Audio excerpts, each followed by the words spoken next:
Hello friends, आप सभी का स्वागत है the twin bros YouTube channel पर। मेरा नाम है तन्नू और आज हम क्लास 12 ज्योग्राफी की book number 2 India people and economy का चैप्टर नंबर 6 वाटर रिसोर्सेज के मोस्ट इंपोर्टेंट एमसीक्यूज करने वाले हैं फॉर आवर सीयूटी। तो चलिए शुरू करते हैं। तो यहाँ पर हमारा जो सबसे पहला क्वेश्चन है उसमें आपको इन दोनों स्टेटमेंट में से करेक्ट स्टेटमेंट को यहाँ पर चूज करना है।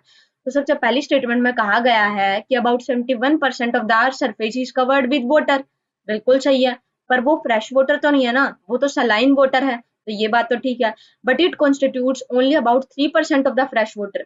ये भी बिल्कुल सही है कि अर्थ के ऊपर जितना भी वाटर है उसका only 3% of the total water जो है वो फ्रेश वाटर है। तो यहाँ पर हमारी दोनों स्टेटमेंट सही है। So correct answer is option number C, both of these. Choose the correct statement. India accounts for about 2.4% of the world surface area. Land surface की अगर हम बात करें पूरे वर्ल्ड में तो 100 में से इंडिया कितना अकाउंट करता है? 2.45%।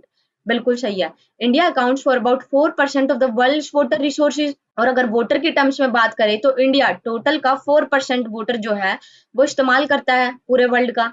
India accounts nearly 16% of the world population. ये भी सही है, तो इसका करेक्ट आंसर है option number D, all of these. The total water available from precipitation in India in a year is about. India के अंदर जो टोटल वाटर अवेलेबल होता है ड्यू टू प्रेसिपिटेशन वो कितना है?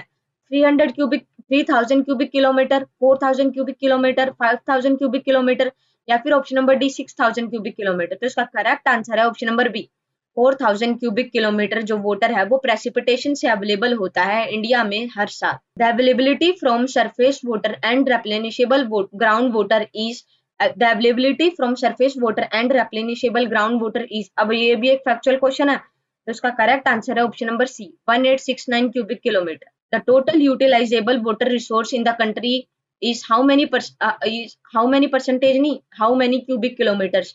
अब यहाँ पर सीधा पूछा है कि जो 4000 क्यूबिक किलोमीटर हमें वाटर मिलता है उसमें से टोटल यूटिलाइजेबल वाटर कितना है भारत के अंदर। तो इसका करेक्ट आंसर है option number B, 1122 cubic kilometres. In India broadly how many rivers are there? 8500, 9370, 10360, 11500। तो इसका करेक्ट आंसर है option number C, 10360 rivers. Which of the following rivers account for only about one third of the total area in the country have 60% of the total surface water resources. अब वो ऐसी कौन सी river है या फिर कौन सी reverse है जो 60% of the total surface water जो है कवर करती है इंडिया का और one third of the total land area? Ganga, Brahmaputra, Barak, या फिर option number D, all of these. तो इसका करेक्ट आंसर है option number D, all of these. अगला question, in which of the following state the ground water utilisation is very high. अब पूरे भारत के अंदर 28 स्टेट्स में से आपको उन स्टेट का नाम बताना है जो कि अपना ग्राउंड वाटर जो यूटिलाइजेशन है ना उनका वो सबसे ज्यादा हाई है पूरी कंट्री में। पंजाब, हरियाणा, राजस्थान, तमिलनाडु, उत्तर प्रदेश, ओडिशा। इसका करेक्ट आंसर है option number A, B, C, D, Punjab, Haryana, Rajasthan, Tamil Nadu. यहाँ पर हमारा correct answer option number A. Which of the following state utilise a small proportion of their ground water potential. अब सिमिलरली आपको यहाँ पर बताना है कि स्मॉल प्रोपोर्शन में वो स्टेट्स अपना इस्तेमाल करती है ग्राउंड वाटर। छत्तीसगढ़, ओडिशा, केरला, गुजरात, त्रिपुरा। यहाँ पर हमारा करेक्ट आंसर होगा छत्तीसगढ़, ओडिशा और Kerala, A, B, C. So option A जो है वो यहाँ पर हमारा करेक्ट है। Which of the following account for most of the surface and ground water utilisation. अब यहाँ पर हमें कई अलग अलग तरह के सेक्टर्स देखने को मिलते हैं, mainly agricultural sector, industrial sector और डोमेस्टिक सेक्टर। अब यहाँ पर आपको बताना है कि इनमें से वो कौन सा ऐसा सेक्टर है जो ग्राउंड वाटर यूटिलाइजेशन जो है उस सेक्टर का सबसे ज्यादा है। तो यहाँ पर हमारा करेक्ट आंसर होगा option number B, agricultural sector. और एग्रीकल्चरल सेक्टर में भी मेनली जिसमें वाटर का सबसे ज्यादा इस्तेमाल होता है ग्राउंड वाटर का वो है irrigation. Which sector's share is limited to 2% of the surface water utilization and 5% of the ground water? Factual question है, तो क्या ये एग्रीकल्चरल सेक्टर है, इंडस्ट्रियल है, डोमेस्टिक है, या फिर नन ऑफ दीज? तो यहाँ पर हमारा करेक्ट आंसर है option number B, industrial sector. In which of the following state breaks in monsoon or its failure creates dry spells detrimental for agriculture? Detrimental मतलब dangerous for agriculture। यहाँ पर हमारा correct answer होगा option number D, both B and C, West Bengal and Bihar. In which of the following states more than 85% of their net sown area is under irrigation. इनमें से वो कौन सी ऐसी स्टेट है जिसका more than 85% of the total net sown area is under irrigation? Punjab, Haryana, UP, West Bengal, Bihar. तो यहाँ पर हमारा करेक्ट आंसर है ऑप्शन नंबर सी, ए, बी, सी, पंजाब, हरियाणा और यूपी। और यही वो स्टेट्स है जहां पर हमें ग्रीन रेवोल्यूशन भी देखने को मिला था। In which of the following state over withdrawals of groundwater leads to increase in fluoride concentration in groundwater?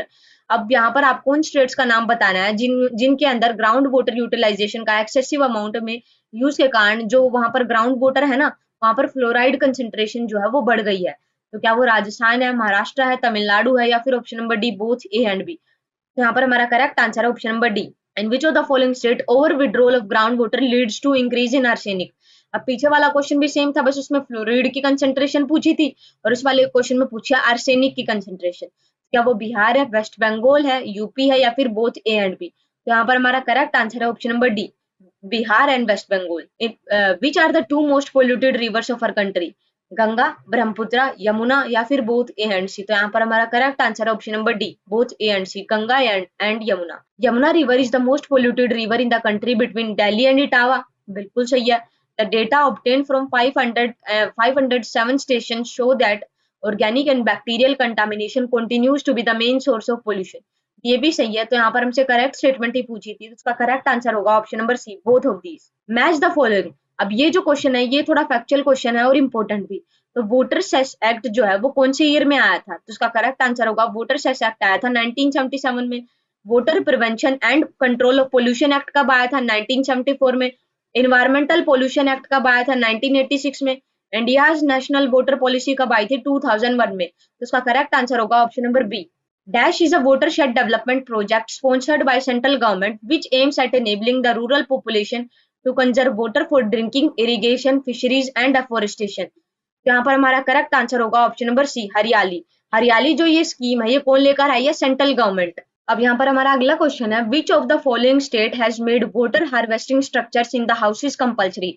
अब वो ऐसी भारत की कौन सी स्टेट है जिसने वाटर हार्वेस्टिंग स्ट्रक्चर जो है हाउसेस के अंदर कंपल्सरी कर दिए हैं? तो क्या वो ओडिशा है, राजस्थान है, तमिलनाडु है, या फिर आंध्र प्रदेश? तो उसका करेक्ट आंसर है option number C, Tamil Nadu. Match the following.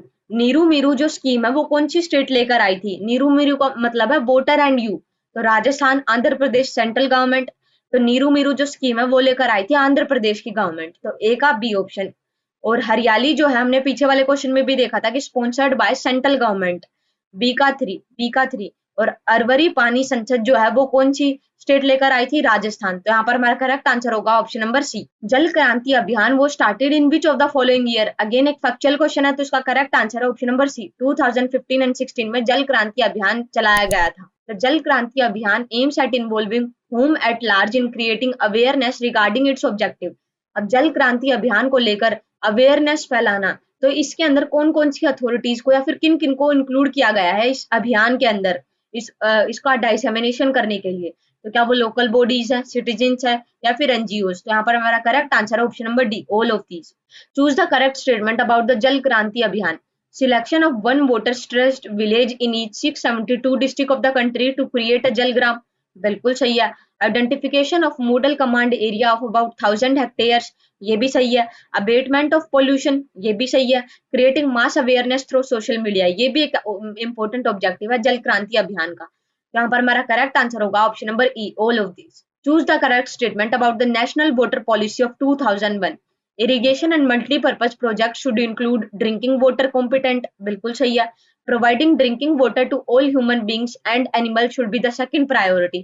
अब यहाँ पर हमारी जो पहली स्टेटमेंट है ना वो तो सही है, पर आप सेकंड स्टेटमेंट को दोबारा पढ़िए। Providing drinking water to all human beings and animals should be the second priority. ये तो हमारी फर्स्ट प्रायोरिटी होनी चाहिए ना। और नेशनल वाटर पॉलिसी 2001 के अंदर भी ये हमारी फर्स्ट प्रायोरिटी है, पर क्योंकि इस ऑप्शन में सेकंड प्रायोरिटी दी गई है तो यहाँ पर ये जो सेकंड स्टेटमेंट है वो यहाँ पर हमारी गलत हो जाती है। सो हमारा करेक्ट आंसर होगा option number A, only one. तो ये थी आज की हमारी video. If you like the video please hit the like button, subscribe to our channel and also share this video. Thank you.